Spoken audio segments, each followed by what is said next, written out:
The Mouse's Tale, Part 3. Jimmy finds hope, joy, and kindness.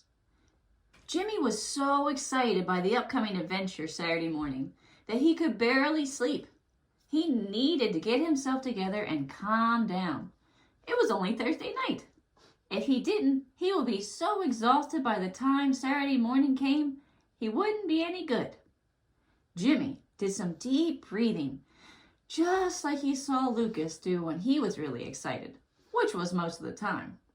Lucas had energy, so much energy that he would bounce his leg up and down or fidget with something just to be able to pay attention and stay calm.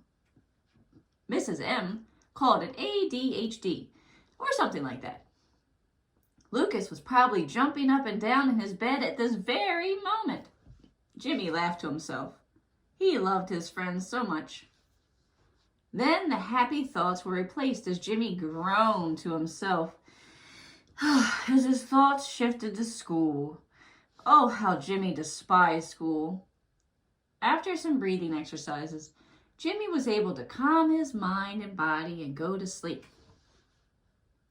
"Good morning, Jimmy," Jimmy's mom said happily as he walked into the kitchen. She was making his favorite, Monterey Jack muffins. "Good morning. Thanks for the muffins," Jimmy said as he was happily munching away. "You're welcome, Jimmy." School. Ugh. This was not going to be a good day. Jimmy's mom interrupted his groanings with, "I hope you have a good day at school today." With that, she gave him not just a regular morning hug, but an extremely tight, almost excited hug. When she pulled back, Jimmy could see a big grin spreading across her face with a bit of twinkle in her eye. Jimmy had never seen his mom so very excited and in such a good mood so early in the morning. He wasn't sure exactly what was going on, but he was very happy to see his mom enjoying herself so. Jimmy's pondering about his mom and her unusual behavior this morning did not last long, as the weight of where he was going sunk in. His shoulders started to sag as his head drooped lower and lower. Why was it that his feet continued to take him to the place that he dreaded so much? There had to be something he could do. He honestly wasn't sure how much more school he could bear. Between the bullying of the students, as well as the teacher, Mrs. Mean. On top of that, his mom not understanding what was going on and even thinking he was lazy. It broke his heart. What was a mouse to do? With a big sigh of resignation, he pushed the doors open. He was slowly making his way towards Mrs. Mean's classroom when Principal Hope stopped him in the hallway. His heart dropped to the floor and his tail shot straight out. "Oh, Jimmy, it's okay. You're not in trouble. I just wanted to talk to you for a moment and introduce you to someone," Mrs. Hope said quickly, trying to put Jimmy at ease. Jimmy was a good kid, and he didn't get in trouble. He had never been to the principal's office before, and he wasn't sure what to expect from all the stories he heard.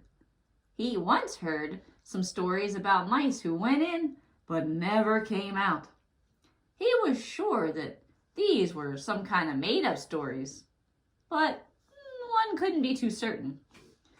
"Take a seat, Jimmy. You're probably wondering why you're in my office, and like I said, you're not in trouble.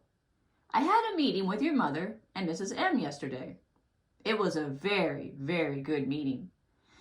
And Jimmy, we want to apologize.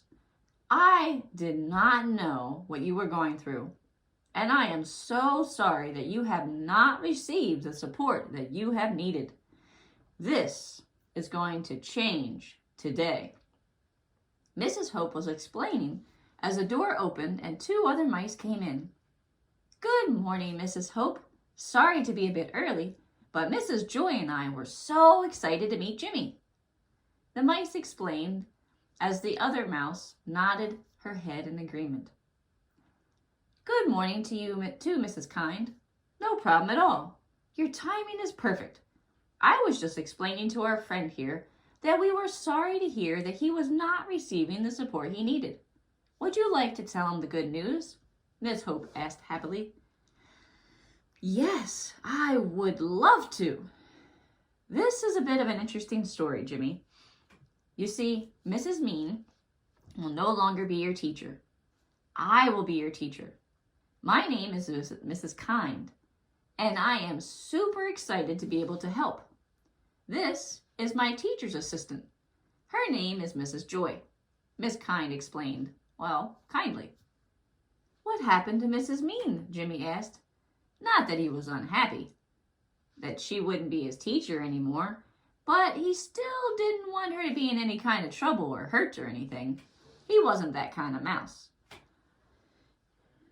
As I said, your mom and Mrs. M came in to have a meeting with me. It turns out Mrs. Mean was your mom's teacher when she was in school. Now, I was given permission by your mother to share this story. Your mother has what's called dyslexia, as you are well aware of your case. Although when she was a young mouse, she did not know what it was. Not much was known about dyslexia at the time. And Mrs. Mean treated your mother the same way she has been treating you, Mrs. Hope explained sadly. "Oh, that's terrible. Why didn't my mom say anything?" Jimmy said.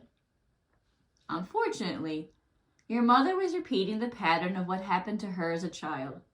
She did not fully understand what was going on with herself, just like she did not fully understand what was going on with you. Your mother has now learned why she struggles so much in school. She does not want you to share in that same type of struggle. She knows you are not being lazy and that you are trying very hard. The problem is not you, but it is in fact the way you were being taught, Mrs. Joy explained. Mrs. M had explained to me some of the things that she has been doing to help you to learn to read, as well as assisting with your handwriting and working on your spelling. I am 100% on board. When you are in class with your teacher, Mrs. Kind, I will be there with her. I will be able to help you to learn in the way that you learn. No longer will you be forced to learn in a way that does not work for you. We are here to help, Jimmy, and we are so excited to be a part of that team to help you accomplish that goal. Mrs. Joy said so warmly and fondly that tears pricked at Jimmy's eyes. Could this be real? Or was he simply sleeping? Could it truly be that school would no longer be such a drudgery and that he would in fact learn something? Maybe even enjoy it? The possibility made his heart all warm and fuzzy inside, on top of the fact that his mom finally knew how hard he was fighting. He was sorry that his mom did not have a kind teacher and a teacher assistant, or Mrs. M to help her while she struggled. Jimmy was going to be sure to give his mom some extra love and help build her up. He knew how his heart felt. He was sure his mom's heart felt even heavier, since she had never received the help that she needed. It's not that his mom was unkind or uncaring. She in fact did love him, just like Mrs. M said. She must have been scared and just unsure of what to do. Jimmy could clearly see that now. "Do you have any questions for us, Jimmy?" Miss Kind asked. "Can we learn about bats and how they support the environment and how they help us pollinators?" Jimmy asked excitedly. "Of course we can," Mrs. Kind said with a laugh. Not a mean or cruel laugh, but one that put Jimmy's heart at ease. He unshrugged his shoulders for the first time and took in a deep breath. Things were surely going to be different. After school, Jimmy ran home excitedly to tell his mom about how great of a day he had at school. When he came to the door, she was already there, a bit of concern on her face. It seems she had been concerned about how things would go. Jimmy was eager to put her heart at ease. He ran into her arms, wrapping his own around her, and told her how much he loved her. He also thanked her for telling Mrs. Hope about her experience as a child. "I know it could not have been easy, but I thank you so much," Jimmy said, tears flowing. He just couldn't hold him in any longer. His mom and Mrs. M had stood up for him, and it made a difference. "I am sorry it took me so long. I am so proud of you. You are smart and so kind, and I know that you have tried so hard. Can you forgive your mama?" Jimmy's mom asked sadly. "Of course I can, and I do. I love you, and I am so sorry you had Mrs. Mean as a teacher. I wish you could have had Miss Kind and Mrs. Joy. They are so very nice. Thank you, thank you, thank you," Jimmy said, squeezing his mom even more tightly. Jimmy went to bed with a light and happy heart for the first time. He was so loved by his mom. He had great teachers and a teacher assistant and a principal that gave him hope. He also had great friends. He was excited for the big day to arrive tomorrow.